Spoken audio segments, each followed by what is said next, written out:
खुरुमजारी येंबिरिबा पुनांगपो channel की माइकेदगी अखोइना इकाइदुसे कनादा नुपादरा और नुपीदरा नत्रगा सोसाइटीदरा नत्रगा कनादानो कोइनि इकाइदुसे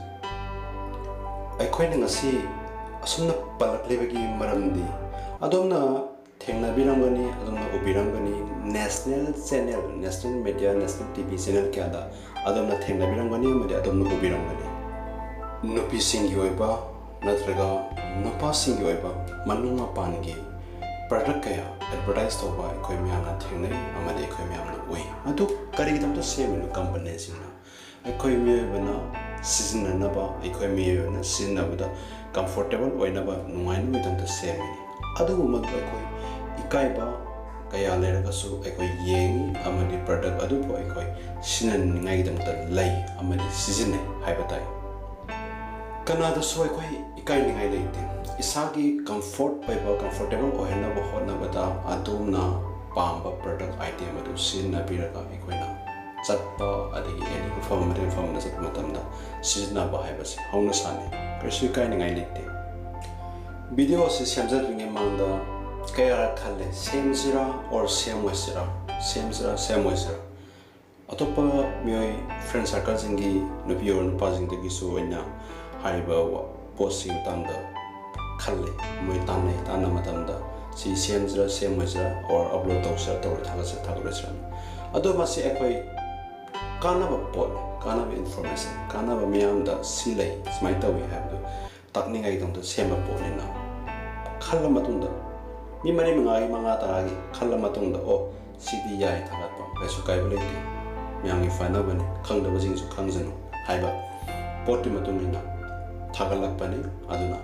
इकाइनिंगाइ लेते अदुना नेशनल मीडिया चैनल म्यांदा थेंनाबिरंगनी उरमगनी दुक चावबा नेशनल मीडिया सिंदा टीवी सिंदा उलगलेबदु करी कनादे काइगे कनामति काइते अदुना अखोइना सेमजय वीडियो सी अतै करिसु नते अखोइना जर्नी चटपा मतमदा मपालमदा जर्नी चटपा मतमदा समना हाइबदा सरफेस हाइतारे मखागी जर्नी चटपा मतमदा वाइनी रेलवे स्टेशन की ट्रेन दगी चखरगदी मनुंगदा अखोइगी अतोपा पांथोंगे अखोइ लंबी लैरे यारे तुमा अदुना तबा अखोइगी बस की चटपा अदगी अखोइ गाड़ी फोर व्हीलर चटपा अराप चट मतमदा नुपासिंगी दि खरफागरे अममदा नुपीसिंगी ओइना यामना इकाइबा पोट काइबा थेंनाबा काइबा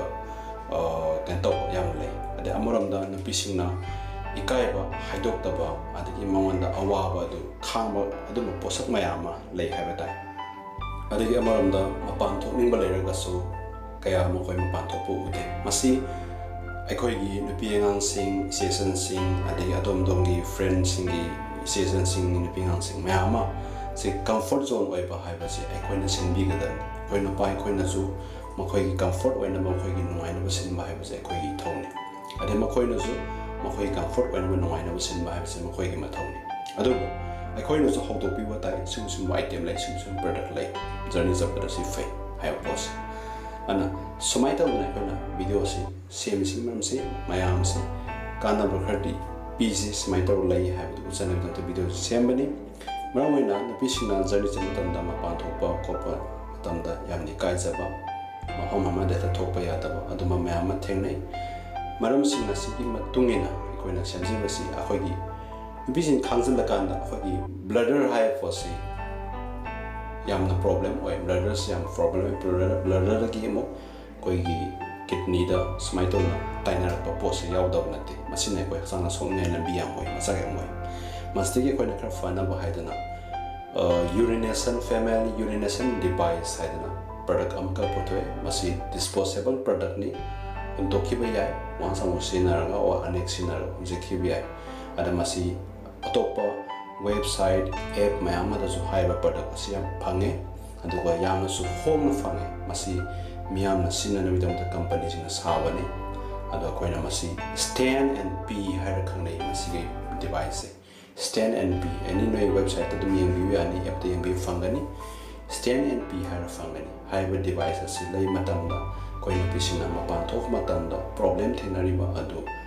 थेंनरोय हाइर पोज सिना मतमदा मरमतुना स्टैंड एंड पी हाइर प्रोडक्ट असि कमाइन सिनाबनो कमाइन तबनो हाइबदुदि अदोना लेबिरकांदा करिनो खंगनी अमदि मदुदा सेमिबा पोस्टर दु येंग अदोना खंबिगनी स्माइट ना कोई नुपिसिना पाथो मतंदा अदुगो तुंबा प्रॉब्लम थेंगदबसिंग अदु नाथोपा याय हाइबदु हाइजबनी असियामी स्टैंड एंड पी अदुगा मरंदा ट्रैवल